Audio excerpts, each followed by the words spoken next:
Hi, my name's Latoya. I'm an activist and abolitionist in Chenango County. Um, Today I'm going to speak on the New York State Sheriff's Association plan to build a bigger and empowered police state.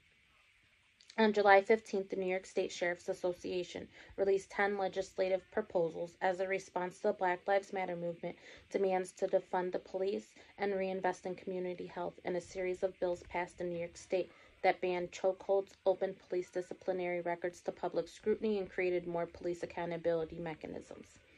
These proposals have nothing to do with officer safety, as is their claim. It's a craven attempt to preserve their political authority.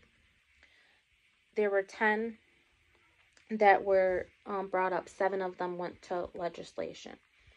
Turn resisting arrest into a felony offense. Allow cash bail and make it difficult for a district attorney to reduce or drop the charge.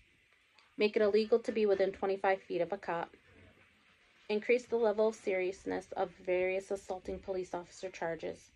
Make it a felony to throw things at the cops or have your spit end up on them. Make police a protected minority by covering police under hate crime legislation. Make it a potential felony to file a complaint against a police officer. Give police officers to sue anyone who accuses them of wrongdoing. Criminalize doxing a police officer. For example, make it a felony to post info about a cop online.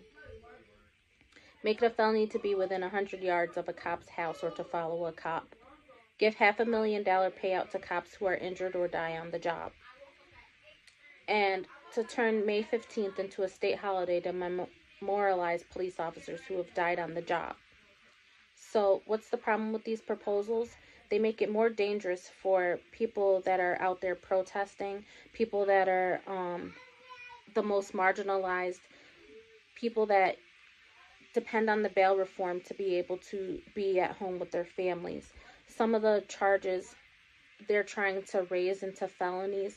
So just you being out there protesting or falling down could turn you into a felon.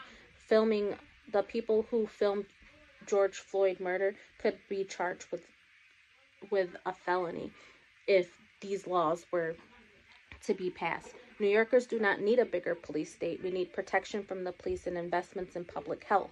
One of the outcomes of systemic racism is that Black people and other people of color have an increased vulnerability to premature death.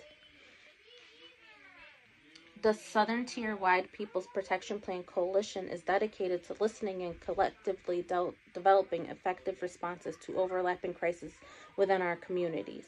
As these proposals make painfully clear, we must start with ending racism and reducing our reliance on the police.